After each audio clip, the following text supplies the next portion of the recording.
Olá, meus prezados alunos de alfabetização e letramento, professor Daniel Alexandre aqui mais uma vez. E essa aqui é a nossa última aula, pessoal. Então, com essa aula aqui, a gente encerra o conteúdo. As atividades já foram passadas para vocês. Inclusive, eu já coloquei lá, tanto no grupo do WhatsApp, como também no Aluno Online, já coloquei alguns materiais. E no grupo do WhatsApp tem os áudios que eu já expliquei as atividades e também eu aproveitei e coloquei lá os slides das respostas das atividades. Então é necessário, pessoal, que vocês deem uma lida em tudo ali, porque as dúvidas elas já estão sendo respondidas. Eu respondo todas as dúvidas. Então o pessoal está mandando dúvida aí, eu estou respondendo de todo mundo. O que eu fico preocupado às vezes é porque tem muita gente perdida porque não leu. Então, assim, só se ler, só se pegar as atividades ali do grupo e ler só as informações ali dos textos e os áudios, aí você já tem a sua vida praticamente toda resolvida. Então, assim, a partir de agora vocês já podem mandar as atividades para mim. As atividades elas serão enviadas pelo WhatsApp mesmo. Então, pode mandar aí que aí eu já vou lançando a nota de vocês, tá bom? Tentem enviar tudo de uma vez. Então, vamos terminar o nosso conteúdo, né? Pra gente ficar tranquilo. Então, nós vamos agora para outra fase, né? Ou outro nível aí da alfabetização, de acordo com a Emília Ferreiro, que é a silábica ou silábico, né? Silábico. Nessa fase, o que acontece com a criança? Ela conta os pedaços sonoros, sílabas e os associa com um símbolo, ou seja, uma letra. Então ela começa a compreender, né, a função da letra, começa a diferenciar ali letras e números, e aí ela vai contando alguns pedaços sonoros. Então ela conta um pedaço sonoro, vai associando ao símbolo, e aí ela escreve mais ou menos assim, por exemplo ali, ó, é o ou, né? Dois S, um U e um O. E isso aí para ela significa elefante, porque é assim que ela lê. Esse do lado aqui, vaca, você vê que já o som ela já consegue identificar, né? O V, né, de vaca e o K. Então se ela junta V com K, fica vaca. E assim por diante. Então esse é o processo aqui, que é o processo chamado de silábico. E lá embaixo a gente vê, né, uma frase que a criança construiu aí, né? A vaca dá leite. E ela construiu dessa forma aí, né? A, V, K, V, U, Q. Pessoal, eu tô gravando aqui da minha casa, então eu tô gravando aqui e aí tem a janela aberta e tem o meu cachorro ali latindo. Então desconsidera aí, viu? Que a gente vai até o fim, eu não vou parar o áudio. E aí nós vamos para o silábico alfabético, ou intermediário 2. Lá na atividade de vocês, eu cheguei a perguntar quais as fases que vocês consideram mais difíceis no processo de alfabetização. Eu achei até interessante que a aluna falou que não existe fase difícil, né? Que vai depender muito da criança, vai depender muito do professor, da forma como o professor vai enxergar aquilo. Quando eu falo fase difícil, na minha interpretação, não quer dizer que essa interpretação está errada, tá? A interpretação está certa. Mas aí para o professor alfabetizador, às vezes fica difícil de identificar em qual fase que o aluno está, ou em qual nível que o aluno está. Por exemplo, o nível silábico. Para o nível silábico alfabético ou intermediário 2, às vezes a gente não consegue identificar, porque a diferença é muito mínima. Se você prestar atenção aqui, ó, nesse aluno aqui, que está no nível silábico, e nesse daqui, que está no silábico alfabético, ele é muito parecido. Só que o nível silábico, ele é um pouquinho, ele vem antes, né, do silábico alfabético ou do intermediário. Aqui, o aluno ele já entende que as sílabas possuem mais de uma letra, associa grafemas e fonemas e ainda corta letras. Então aqui ele já sabe que existem sílabas. Então que não vai ser só o V e o K, né, para formar vaca, né? Ele sabe que precisa de mais uma letra ali para formar uma sílaba. Mas mesmo assim ele ainda continua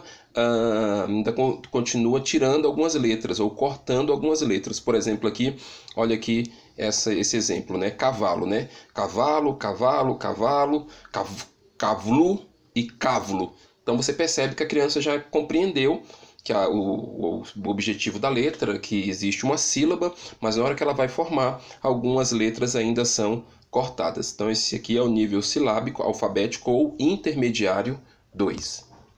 E aí nós temos o nível alfabético. Aqui sim a criança ela já consegue ler, expressar seus pensamentos e falas, forma sílabas e palavras juntando as letras e consegue distinguir letras, sílaba, palavra e frase. Então aqui é onde a criança já conseguiu, ela já consegue realmente escrever, ela consegue identificar o que é uma frase.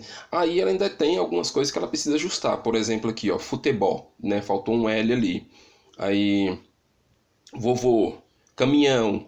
Olha, caminhã, ela sabe que tem tio, mas aí ela esqueceu de colocar outras letras ali. Aí o jacaré. Então, jacaré. Aí ela pensou no J, mas aí pensou no G e aí colocou o G, né? Ficou gacaré. E aí ela só tem que ir trocando algumas coisas e ajustando, que isso aqui ele vai ajustar com a prática. Então aqui é o nível alfabético, que esse aqui é o nosso último nível. A alfabetização requer conhecimentos, habilidades e competências para dar condições à criança de construir seus conhecimentos. Como a gente tem falado isso em sala de aula e falado isso também nos vídeos, é importante que se trabalhe com a questão da gestão das competências, principalmente agora com a Base Nacional Comum Curricular que prevê isso. Trabalhar as competências, e não só as competências do aluno, mas as competências também do professor, do docente, tanto trabalhando docente e trabalhando discente. Então é muito importante isso, a gente propor esse ambiente de construção, de desenvolvimento de competências, que são conhecimentos, habilidades, atitudes, e aí a gente chama isso de competências, ou, como ele colocou aqui no texto, né, conhecimentos, habilidades e competências para dar condições à criança de construir seus conhecimentos. Lembrando que competência, dentro da competência já tem conhecimento e habilidade. E aí tem um resumo das concepções linguísticas relacionadas à alfabetização, de acordo com o material de vocês. O que Piaget dizia? O Piaget vai falar muito das trocas entre o indivíduo e o ambiente, ou seja, o indivíduo ele vai interagir com o objeto para construir o código linguístico. Então, para o Piaget, é importante que o indivíduo interaja com o ambiente ou com o objeto.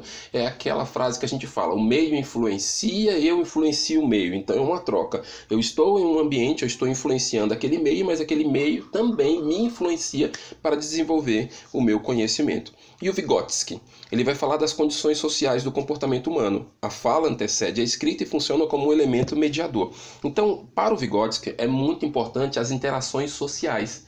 E ele vai falar que realmente precisa de um facilitador ou de um mediador, que tanto pode ser uma criança mais velha, ou uma criança que já passou daquele nível, ou um adulto, ou um responsável, mas ele vai dizer que sim, que a criança, para ela desenvolver, para ela aprender a ler e escrever, ela vai precisar de um mediador, ou de um facilitador, que vai ajudar nesse processo, ou nessa transição, que ele vai falar que isso é muito importante. E nós temos aí a Emília Ferreira. O que a Emília Ferreira vai dizer? Ela vai dizer que para que alguém aprenda é preciso motivo mais ação. E aí vem o significado da palavra motivação, né? Eu preciso ter um motivo, eu preciso ter um objetivo, eu preciso entender por que eu estou fazendo aquilo e eu preciso me mover, eu preciso agir. Se eu não me mover, ficar só nos pensamentos, como eu gostaria de aprender, como eu quero fazer, que coisa linda, mas eu não me movimento, eu não saio do lugar, então não é motivação. Motivação vem da questão do movimento. O movimento para algo que eu sei que aquilo vai me trazer algum benefício ou vai construir alguma coisa. E a ação da criança sobre a escrita tem uma lógica diferente da lógica do adulto. Então a criança ela vai aprender diferente do adulto. É bem interessante quando vocês estiverem fazendo a disciplina, não sei se vocês já fizeram, a disciplina de educação de jovens e adultos, que a forma de educar adultos é diferente da maneira de educar crianças. E aí um dos mestres, né, que foi o que mais trabalhou com essa questão da alfabetização de jovens e adultos, foi o Paulo Freire. Então vocês vão perceber que existe uma diferença sim na construção e na alfabetização da criança para com o adulto, tá? Voltando um pouquinho. Isso daqui já responde a uma das atividades que eu pedi para você, né? Falar das semelhanças, das diferenças. Então, você copiando isso daqui no seu caderno, isso aqui já é a resposta das diferenças do Piaget, ou semelhança do Piaget, Vygotsky e Ferreiro. Se você colocou mais alguma coisa, excelente, tá? Se você conseguiu colocar mais alguma coisa, conseguiu colocar o seu pensamento, excelente. Se não, você pode deixar isso aqui, que já está valendo. E a alfabetização e o construtivismo. O que é o construtivismo, gente? Construtivismo é aquilo que a gente tem falado em sala de aula, que é esse processo de construção do conhecimento, ou como que o conhecimento acontece, como que o conhecimento se desenvolve, como que a gente aprende alguma coisa. Então o conhecimento ele não está no sujeito. Então, uma das concepções vai dizer, o conhecimento ele não está no sujeito, ou seja, o sujeito ele não está com todo o conhecimento não está nele. Só que o conhecimento também não está no objeto. Então, o que acontece? Depende das estruturas cognitivas e de sua relação com o ambiente. Então, é uma troca, né? É uma troca do sujeito com o objeto.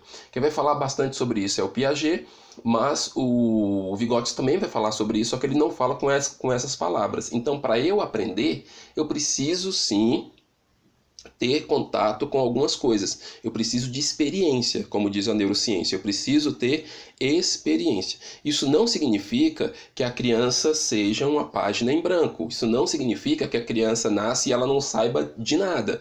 Não, ela já traz uma carga genética, ela já traz um pouco de conhecimentos desde quando o cérebro dela é montado, ela já começa a ter algumas percepções até no útero.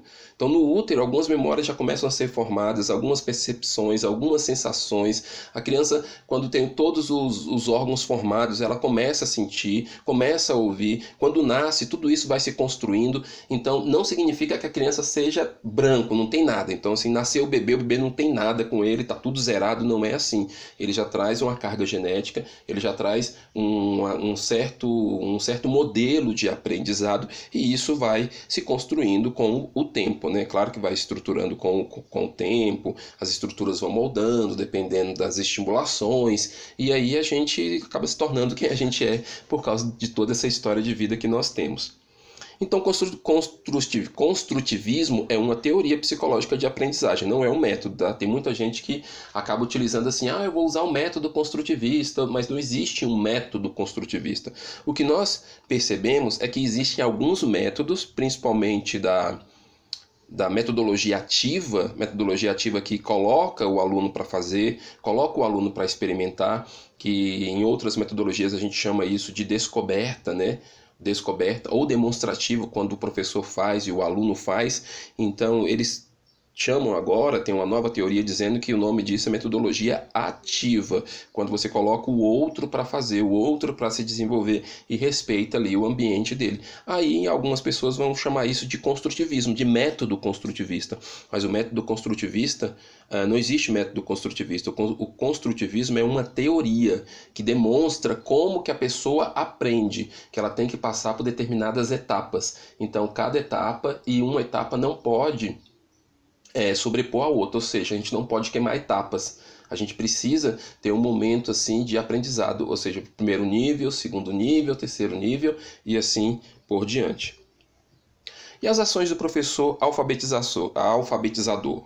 As ações do professor alfabetizador, quais são? Saber como a criança pensa é muito importante, então, principalmente nas disciplinas de psicologia, é que vocês vão aprender bastante sobre isso, psicologia ciclo vital, psicologia teorias da aprendizagem, vocês vão aprender bastante essas questões, como que cada criança pensa. Estabelecer um ambiente estimulador de aprendizagem significativa. Aprendizagem significativa é aquilo que a criança sabe por que ela está aprendendo.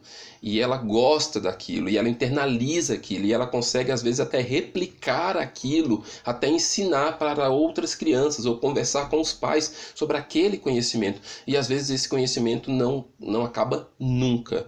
Então tem alguns professores que você teve, que foram coisas que você aprendeu com eles, que ficaram marcadas com você, e você sabe por que você aprendeu aquilo, você vê um objetivo para aquilo, às vezes você coloca isso em prática, isso é o que a gente chama de aprendizagem significativa.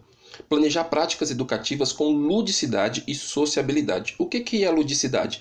A ludicidade é a brincadeira, é o jogo, é a estimulação das dinâmicas. E sociabilidade é o respeito, é a interação, é o cuidado consigo, é o cuidado com o outro, é o eu, é o outro, é o nós. Então, isso significa sociabilidade. E trabalhar considerando a leitura do mundo. O Paulo Freire, ele disse que a leitura do mundo precede a leitura da palavra. O que significa isso? Que a leitura do mundo vem antes de aprender a ler e escrever. E se eu não me engano, a Magda Soares também vai falar sobre isso, que o letramento ele começa bem antes da escola. Então, assim, a criança ela já tem uma leitura de mundo. Lá no livro O Menino que Aprendeu a Ver, você percebe que o João tinha coisas que ele já compreendia. Ele via um símbolo, ele via uma imagem, ele já sabia o que era aquela imagem.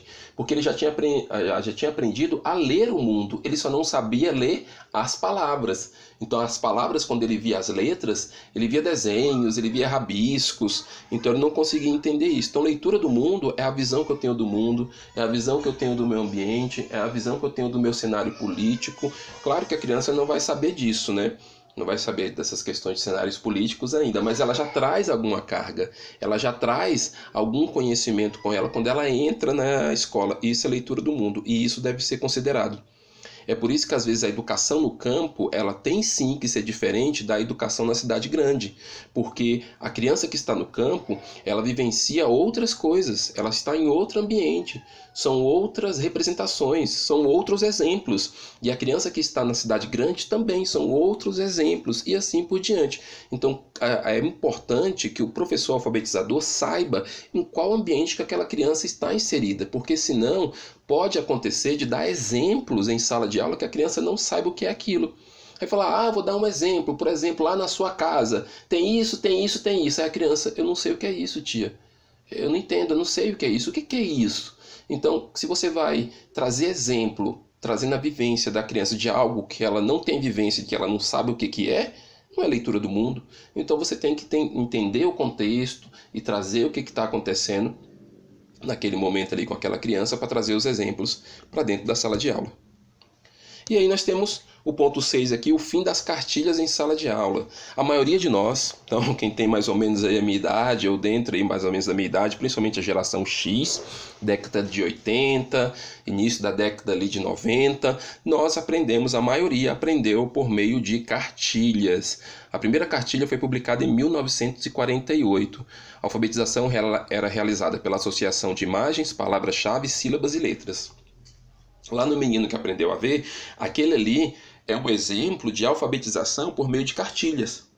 Que aí coloca lá, a professora falava A, os alunos respondiam A. Ela desenhava no quadro A, os alunos desenhavam no caderno A, depois ela pregava A de árvore, A de ave, A de assim por diante, A de amor, e aí vai essa associação entre imagens, palavras e sílabas. Então foi assim que a gente aprendeu. Que é aquela questão do B com A, Bá, B com E, Bé, B com I, Bi, B com O, Bó, B com U, Bu. Nós aprendemos assim. Tem muita gente que critica, né, esse método, tem alguns professores que ainda utilizam. Eu estava lendo uma reportagem que tem professores ainda que utilizam o método das cartilhas e tem gente que apoia, tem até representações políticas que apoiam o método das cartilhas e tem professor que meio que usa escondido, porque às vezes tem vergonha de ficar usando, mas bem ou mal, pessoal, nós aprendemos com as cartilhas, isso ficou fixado, até algumas frases que a gente aprendeu, por exemplo, vovô come bolo, né? Esse tipo de frase, a gente acabou aprendendo, acabou internalizando. Não existia só a Caminho Suave, tá? A Caminho Suave foi a mais famosa, da Branca Alves de Lima. Então, não existia só ela, tá? Existiam outras cartilhas, mas essa era a mais famosa. Aqui ela está atualizada, né? Então essa é uma imagem atualizada, não é a imagem de 1948, e você encontra ela para comprar. Se você colocar aí na internet, você encontra ela aí para comprar, tá no valor de 24 a 30 reais, alguma coisa assim. Ela foi excluída em 1996 pelo MEC, do Plano Nacional do Livro Didático. Então, assim, ela não faz parte mais do processo de alfabetização, não faz parte mais dos livros didáticos que são utilizados em sala de aula. Como eu falei, alguns professores, são poucos, né, nesse artigo que eu li, diz que alguns professores usam, mas eles usam assim meio que escondido ali, porque às vezes fica com vergonha, ou claro, também medo de ser penalizado, porque dependendo da escola não vai aceitar. Olha aqui como é que era lá, ó. Barriga, eu vejo a barriga do bebê, baba, como é que é? Baba, bibi, bobo, bebê. Então, baba, bebê, bibi, bobo, né? Então, baba, bebi, bobu, baba, bebi, bobu. E assim por diante. E aí vem aqui do lado, né? Boba, beba, bibo, bebi, aba, oba, boa, boi, e assim a gente ia aprendendo por meio da repetição, da escrita, da imagem e da memorização. Então assim era o formato de alfabetização lá até a década de 90, lá em 90 ali mesmo, que já foi sendo excluído, principalmente em 1996, né? Para refletir. Para refletir, a criança inicia seu processo de alfabetização no nascimento, pois desde então pode-se dizer que tem vida e, portanto, história, nome e significado. Como eu falei, né, da questão do letramento, também o processo de alfabetização, alguns autores vão falar isso, que a criança ela inicia o processo de alfabetização desde o nascimento. Começou a ter contato com as coisas, já inicia o processo de alfabetização, a estimulação da fala, a estimulação da percepção dos símbolos. Quando ela começa a pegar, aí que ela vai saber o que é a escrita. Então, algumas crianças elas vão por meio do lápis, do giz, da tinta, dos smartphones. Então, tem criança que já sabe onde digita, já sabe onde aperta. Às vezes nem é a questão de digitar ou de apertar. Já tem criança que quando começa a falar, ela já dá o comando do jeito mesmo que ela fala, às vezes cortando algumas palavras. Por exemplo, assim, pega o celular e fala assim, galina pintadinha. Aí, ó, galina pintadinha. E aí aparece galinha pintadinha. Então, o próprio Google, o próprio sistema, né, ele já consegue identificar a fala da criança ali e colocar o vídeo que a criança quer. Isso já pode ser identificado como um processo de alfabetização e, sim, de letramento. Não um processo, né, o processo sistemático. É tanto que a gente tem discutido muito em sala de aula o que vai acontecer agora com o novo formato. Porque a BNCC ela tem uma proposta da criança ser alfabetizada, está no nível alfabético aos 8 anos, que antes era aos 9 anos. Então, ela já quer que chegue ali no segundo ano, final do segundo ano, a criança já tem que estar alfabetizada. E aí a gente começa a discutir, será que o processo de alfabetização vai ser antecipado para 4 anos de idade? Então, 4 e 5 anos vai ser período de alfabetização? E aí muitos alunos comentam, professor, mas meu filho tem 5 anos, já sabe ler e escrever. Meu filho tem 4 anos e sabe ler e escrever. Isso depende muito da escola, porque não existe o processo de alfabetização sistemática. Ainda não existe, sem falar assim, é o processo de alfabetização, porque a criança, nesse momento, ela aprende por meio da estimulação, por meio da brincadeira, do conviver, do ser, do cuidar, de estar junto. Então não é o processo ainda continua no BIA, que é o bloco inicial de alfabetização. Agora, claro, né, gente, que toda mudança, né, ainda está mudando aí desde 2018, né, então está tudo muito novo, né, então quem está realmente dentro da sala de aula é que vai dizer como que cada escola vai se comportar em relação a isso. A escola que eu tenho contato, ela não chama de alfabetização, ela trabalha assim com os campos de experiência, fala, imaginação, que mais? Principalmente fala e imaginação, né? Vai trabalhar fala, imaginação, criatividade e oralidade. Então eles trabalham com isso, mas eles não dão o nome de alfabetizar. Não tem uma cobrança, não tem a sistemática. Vamos aprender a escrever agora o B, vamos aprender agora a escrever o seu nome. Ainda não tem. Mais uma vez falando para vocês, vai depender muito da escola. As escolas particulares, sim, elas estimulam o processo de alfabetização com 4, 5 anos. É tanto que quando as crianças da escola particular, nós vemos isso, eu já presenciei isso. Criança de escola particular e criança de escola pública, todas na mesma turma do primeiro ano, na escola pública. Aí quando chega, o pai tem dificuldade, a criança tem dificuldade, porque a criança já chega sabendo um método. Então ela aprendeu uma forma de escrever, ela aprendeu uma forma de construir as frases. E aí a criança que veio da escola pública não aprendeu ainda. Até então ela brincava, até então ela conhece ali as letras, conhece número, conhece alguns símbolos, mas ela não teve esse processo de aprendizagem de alfabetização. Aí o que acontece? A professora do primeiro ano, ela tem uma grande dificuldade de fazer esse nivelamento. E às vezes até ter que desconstruir a forma como o aluno aprendeu. Porque às vezes o aluno teve outra maneira de aprender naquela escola, e aí chega na escola pública, no primeiro ano do processo de alfabetização, aí tem que desconstruir para poder construir todo o processo direitinho. Então o primeiro ano é um ano, às vezes, assim, que causa um pouco de desconforto e de conflito. E eu já vi conflito não só na criança, eu vi conflito na criança e eu vi conflito no pai. do pai ficar assim desesperado sem saber o que fazia, porque ele veio de um sistema onde, por exemplo, a criança tinha um caderno para cada coisa. Aí chega no primeiro ano, é um caderno só para tudo. E aí já fica aquela confusão, aí é o que a professora diz. Ô pai, ô mãe, faz o seguinte, não ensina mais, deixa que a gente vai ensinar aqui agora e você vai acompanhando que a gente vai estar passando aqui para a gente ter esse alinhamento. Mais uma vez, estou sendo chato nisso, né? Mais uma vez, isso vai depender de escola para escola e depender em qual documento que ela está amparada. E aí nós temos o método fônico, que é o método que está sendo mais utilizado no momento, né? Como é que é esse método fônico? É qualquer sistema de alfabetização que relacione fonemas e grafemas. Surgiu como uma crítica à soletração, que no caso das cartilhas, né? Então antes o processo era só de soletração, e aí ele surge com essa crítica, né? De trabalhar esse método fônico. Como é que funciona isso? Primeiro a gente mostra a letra. Mostrei a letra F, por exemplo. Aí eu reproduzo o som. F. F. Reproduz aí você. F. E presta atenção de onde que sai o som. Demonstra de onde o som sai. De onde está saindo o som? Ó. F. F. F. Citar coisas conhecidas da criança. F de quê? É F de faca. Faca. F de foca. Foca. F de futebol. Futebol. Futebol. Futebol. E assim por diante. Então você vai mostrando para a criança, né? Cita coisas conhecidas da criança, que começa com a letra, e aí mostra o som, de onde que o som sai. A letra N, por exemplo. N. N. Aí já vai, né? Nasal. N. M. M. M. Faz o M. M. M. De onde que vem esse som?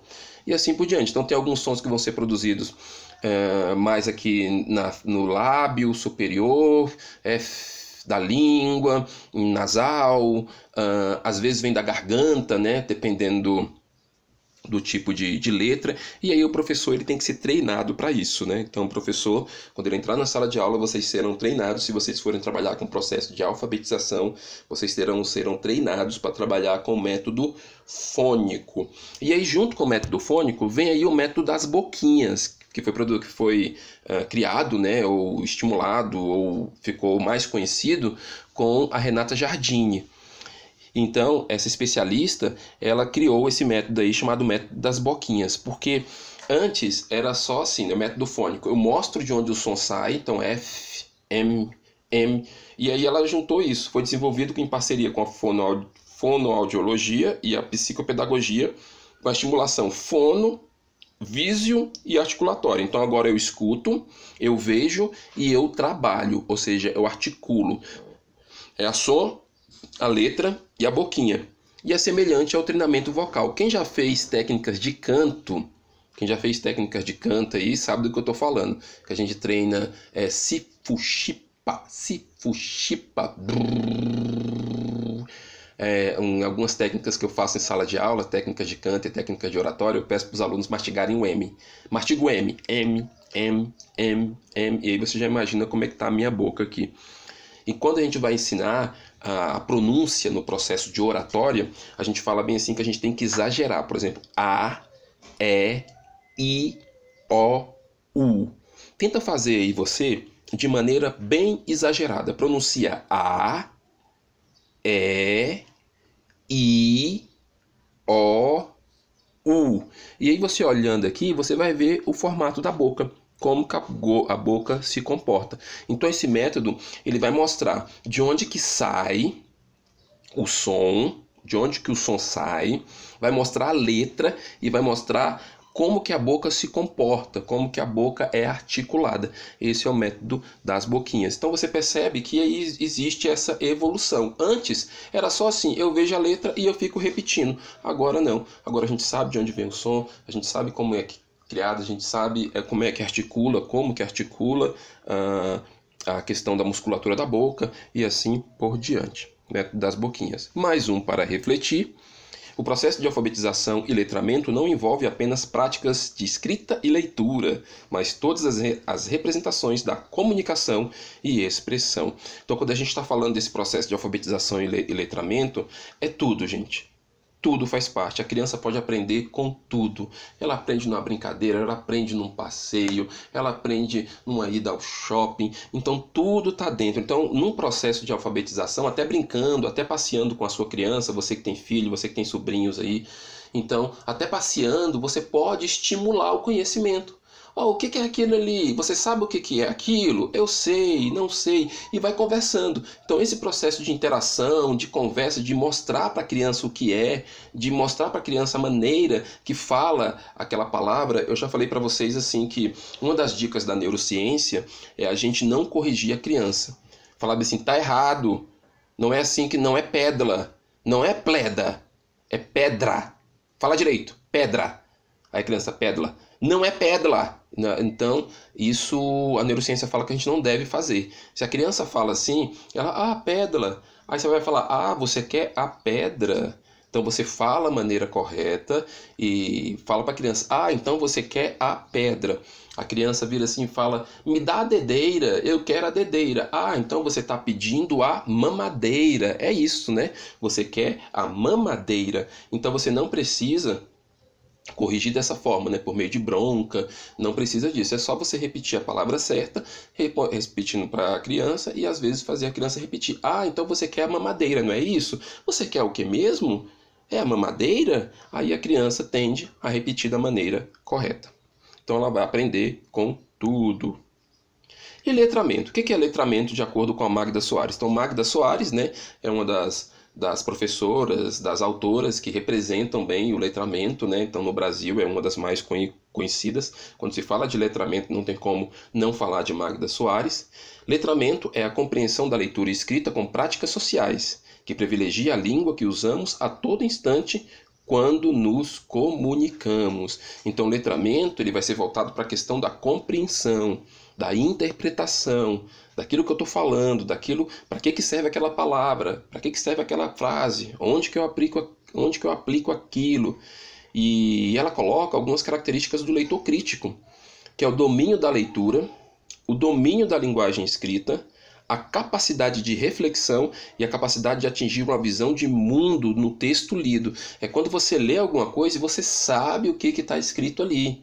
Você leu, você compreendeu, você consegue interpretar, você consegue aplicar. E hoje, infelizmente, nós temos uma dificuldade muito grande, principalmente em relação aos adultos. As pessoas, elas, pelo nível de tecnologia, pelo acesso à tecnologia o tempo todo, de imagens, de textos cortados, quando chega um texto assim, ou um parágrafo, nós tendemos a não ler. Porque a gente já fica desmotivado, ou fica com preguiça, e aí não lê aquilo. E aí a nossa mente já quer ler o começo e o fim. E por causa disso, existe muita dificuldade na comunicação e muita dificuldade em construir texto. Às vezes, se você der uma folha em branco para um aluno, um adulto, você dá uma folha em branco para um adulto que já passou pelo processo aí da educação básica, terminou a educação básica. Você dá uma folha em branco para ele e fala assim, escreva um parágrafo sobre tal tema. A pessoa falta surtar, porque ela fala, meu Deus, eu não sei. Então assim, ela não consegue construir o texto, ela não consegue compreender. Ou então assim, o que você entende sobre esta frase? Aí coloca uma frase ou coloca um parágrafo e pede para a pessoa ler e tentar compreender aquilo. Dependendo do processo, dependendo da pessoa, ela também fica angustiada, porque ela não consegue compreender aquilo. Isso é letramento, que é aqui, domínio da leitura, domínio da linguagem escrita, capacidade de reflexão, capacidade de atingir uma visão de mundo no texto liso. Que é uma dificuldade ou uma proposta, né, que foi colocada na BNCC, principalmente voltada para o ensino médio, né, que o ensino médio é onde tem maior evasão, para trabalhar isso, porque vocês são conhecedores de que as provas no Brasil, as provas sobre conhecimento, as provas de qualidade de ensino, o Brasil está muito aquém. Então é um esforço muito grande, justamente por isso. Um dos problemas é a desmotivação. Outro problema é a especialização de professores, é a valorização do professor, mas também a dificuldade de interpretar, de compreender, porque não tem prática de leitura. Então a prática da leitura é muito importante. Então, independente, não pode ler, tem gente que lê gibi, né? Lê revista em quadrinhos, está lendo ali, isso já ajuda. Então é algo que a gente tem que se permitir. Por isso que tem muita gente que ela sabe escrever, ela consegue escrever, ela consegue ler, mas ela não consegue compreender, não consegue aplicar em práticas sociais. E isso a gente só vai aprender no dia a dia, interagindo. Então, por exemplo, vocês já estão aí, vocês já estão no segundo e no terceiro semestre. Então, da maneira que vocês entraram na faculdade, hoje vocês já são outras pessoas. Porque vocês já aprenderam muita coisa, já conseguem perceber muita coisa. E isso é muito bom, e isso faz parte, sim, desse todo processo de letramento. Eu considero que o processo de letramento, isso aí é uma opinião, né? Uma opinião. Eu considero que o processo de letramento, ele nunca acaba. A gente é letrado em algumas coisas e outras não. Por exemplo, eu gosto de trazer o exemplo do Paulo Freire, gosto de trazer o exemplo do Michel Foucault, do Freud. Se você pega um livro de Paulo Freire, Foucault e Freud, às vezes você não é letrado para aquilo, porque são leituras muito específicas, são leituras assim, às vezes, que faz parte de um contexto e até de algum vocabulário que a gente não teve acesso. O Paulo Freire é mais tranquilo, mas quando a gente entra para Michel Foucault e quando a gente vai para Freud, dependendo, por exemplo, a interpretação dos sonhos de Freud, quando você pega aquele nível de leitura ali, é uma leitura um pouco pesada. Então você realmente não tem domínio daquilo ali, como ela está falando, domínio da linguagem escrita. E aí você precisa de um vocabulário, você precisa se esforçar um pouquinho mais, e que é bom. Porque quanto mais a gente se esforça para isso, mais a gente aprende, mais letrado a gente fica. 9.2. Interpretação e compreensão. Qual a diferença de interpretação e compreensão? Interpretação são conclusões que podemos chegar de acordo com a nossa visão de mundo. Por exemplo, eu leio alguma coisa, eu tenho a minha interpretação. Eu interpreto aquilo daquela maneira que eu acho bem interessante. Quer ver um texto que você pode procurar, se você quiser se desafiar para a interpretação?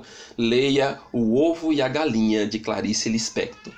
Aquele texto ali é um texto cheio de compreensão. Cada pessoa que lê vai entender de uma forma. O que é o ovo, o que é a galinha, como que você aplica aquilo na sua vida. Então é um texto mesmo que é só interpretação o tempo todo praticamente.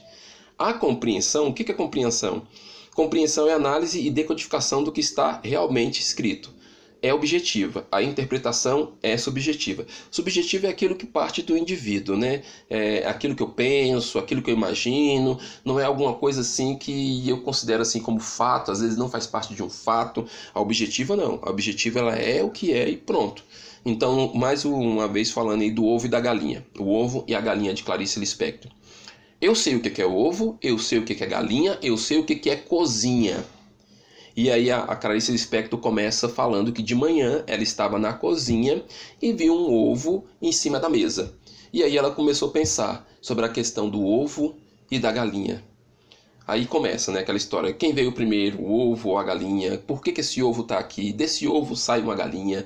E a galinha sofreu na hora que teve esse ovo, mas esse ovo também foi um prêmio para a galinha. Mas o que ela está querendo dizer? Sabe Deus o que ela está querendo dizer ali naquele momento ali de imaginação, de devaneio. É um texto muito bonito de se ler, mas ele requer muito essa questão de interpretação. A compreensão é o quê? O que vem compreensão no texto da Clarice Lispector? Você sabe o que é ovo?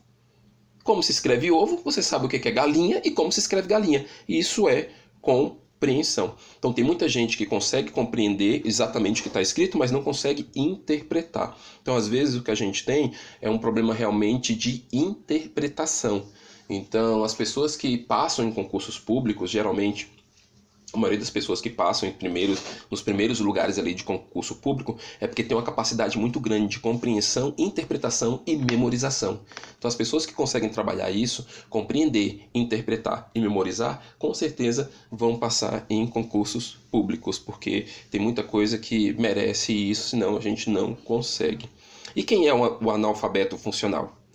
O analfabeto funcional não desenvolveu a habilidade de interpretar textos simples e fazer operações matemáticas do cotidiano. Aí daí que vem o termo analfabeto funcional. É aquela pessoa que ela não consegue interpretar textos simples. Ela vai ler um texto simples, ela não consegue interpretar, ela precisa de ajuda, ela precisa quase de uma mediação lá do Vygotsky, precisa de um adulto para poder ajudar, precisa de alguém que já passou daquela fase para poder ajudar, porque ela não consegue interpretar textos simples, não consegue resolver um problema de matemática simples. Então, um problema de laranjas, eu tenho 12 laranjas, eu preciso dividir para 3 pessoas, como é que eu faço essa divisão? Então eu tenho 12 laranjas, eu preciso dividir para 5 pessoas, como que eu faço essa divisão de maneira correta? Aí não consegue. Né? E aí essas operações simples da matemática do dia a dia, do cotidiano, não consegue. E aí a pessoa ela já terminou, às vezes já terminou até a educação básica, né? Mas ela ainda tem essa dificuldade, então é chamado de analfabeto funcional. É um nome feio, né, gente? Eu não gosto muito não, assim, fica estranho, né? Até ofende, né, falar isso, mas é o que existe, né? Eu prefiro falar assim, não usar o termo analfabeto funcional, eu preciso falar bem assim, olha, você precisa desenvolver a sua competência de interpretação, você precisa desenvolver a sua capacidade de compreensão, vamos treinar um pouquinho mais, vamos ver o que está faltando. Existe uma ferramenta que a gente trabalha, é uma ferramenta para identificar quais são os gaps, ou seja, aquilo que está faltando para a minha vida. Então eu consigo identificar o que está faltando, e aí eu consigo trabalhar em cima disso. E aí, pessoal, tem como proposta para vocês, que isso aqui seria algo que a gente ia trabalhar em outras aulas, né, mais profundo, mas aí, diante do que aconteceu, dessas mudanças todas, eu resolvi terminar toda a aula aqui logo e deixar para vocês como leitura complementar se vocês quiserem.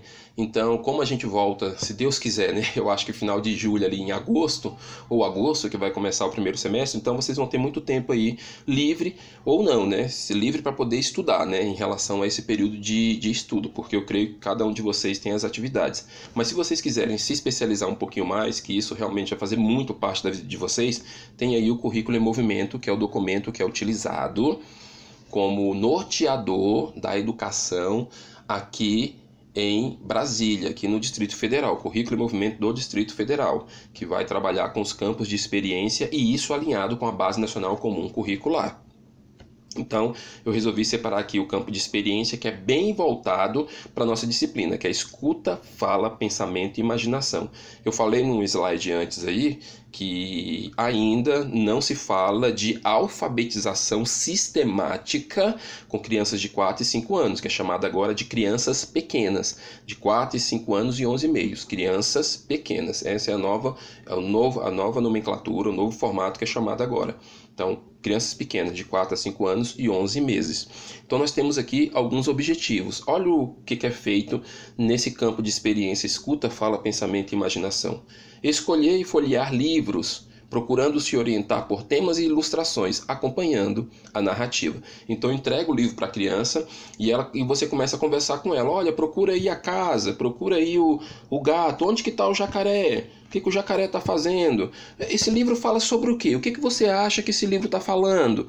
E aí você vai trabalhando o livro ali, e a criança já vai encontrando as palavras, vai encontrando ali, e nesse sentido, sim, ela está aprendendo, né? Então, nesse sentido, sim, ela entra num processo de alfabetização, ela entra num processo de letramento, mas ainda não é naquele formato do BIA, processo inicial de alfabetização, ainda não é naquele formato ali de... Desculpa, falando demais aqui já, engasguei. Mano, uma aguinha. Então, então não é nesse formato, que aí o formato aí que vai começar os processos, né? Os níveis ali de alfabetização, que aí a gente vai ver como que a criança está. Aqui, com 4 e 5 anos, ela já passou do processo das gradujas, ela já está conseguindo ali a diferenciar letras e números, então ela mesma já pega o papel, já escreve ali, já faz, né, o que ela sabe fazer, e o professor vai só mediando esse processo. Recontar histórias ouvidas e planejar coletivamente roteiros de encenação, definindo os contextos e os personagens e a estrutura da história. É quando você conta uma história e depois você faz uma encenação com as próprias crianças. Vamos brincar aqui? Vamos fazer uma encenação dos 3 porquinhos? Como é que é a casa? Você faz a casa, você faz o porquinho da casa de feno e assim por diante. Então você reconta histórias ou cria uma história diferente. Pede para a criança mesmo contar a história, ou recontar uma história ou criar uma história. Então isso aqui você vai trabalhando com esse processo de escuta, fala e pensamento. Então eu peguei aqui uma parte, um recorte do Currículo em Movimento. O Currículo em Movimento está disponível lá no site do MEC, se você colocar na internet você encontra. E também o Currículo em Movimento, ele está no Aluno Online. Não lembro se coloquei no grupo agora, mas lá no Aluno Online, se ele não estiver completo, é porque o Aluno Online não suporta, mas tem o link ali, só você entra lá, vai ter o link do Currículo em Movimento. É interessante você passar uma lida. Para quem está fazendo plano de aula, para quem professor pediu para fazer plano de aula e colocar o objetivo, é só você copiar do Currículo em Movimento que ó, dá certinho. Aí o Currículo em Movimento do primeiro ano, a gente falou lá das crianças bem pequenas, né, que é na educação infantil. Aí aqui a gente já entra no processo mesmo de alfabetização no BIA, né, no bloco inicial de alfabetização. No primeiro ano, olha o objetivo aqui, ó, que é leitura e escuta, identificar diferentes linguagens verbal e não verbal presentes em gêneros textuais. E aí é onde a gente começa a trabalhar o que é uma linguagem verbal, o que é uma linguagem não verbal, o que é uma linguagem não verbal dentro de um gênero textual. Você está lendo, por exemplo, uma história, está lendo uma história em quadrinhos. E aí tem um personagem lá que está de braço cruzado, ou tem um personagem que balançou a cabeça, ou tem um personagem que está com a cabeça baixa e com a mão na cabeça. O que significa isso? Uma pessoa que está com a cabeça baixa e com a mão na cabeça. Pode significar o quê? Uma dor de cabeça, pode significar uma tristeza. Uma pessoa que está com os braços cruzados e com o bico. O que significa isso? Uma pessoa que está com raiva, né? Está com raiva, está emburrada. Então você já começa a trabalhar com a criança essa linguagem não verbal, que a gente pode entender a comunicação da pessoa sem ela falar nada. Só por um olhar, por um gesto, a gente consegue entender. Isso é linguagem não verbal. Do outro lado, nós temos aqui o conteúdo. Então esse é o objetivo. O objetivo sempre começa com um verbo. Nós temos aqui o conteúdo, ó. Texto, verbal, escrito, não verbal, imagem. E multimodal, escrita e imagem. Então, quando eu falo de multimodal, eu estou trabalhando tanto com a escrita, como também estou trabalhando com a imagem. Às vezes eu trabalho só com a imagem, às vezes só com a escrita, ou às vezes eu trabalho com os dois. E aí nós temos esse aí que é o multimodal. Mais um pouquinho do Currículo em Movimento aqui no primeiro ano. Agora nós temos esse outro campo aqui, ó, que é a escrita, produção de textos. Objetivo, participar de situações de produção oral e de escrita de textos em diferentes gêneros. O que seria isso aqui? Ela vai participar da produção oral. Quando eu falo de produção oral, é a criança contar a história. Então ela vai contar a situação, ou ela vai contar o dia dela. Às vezes ele conta isso numa rodinha.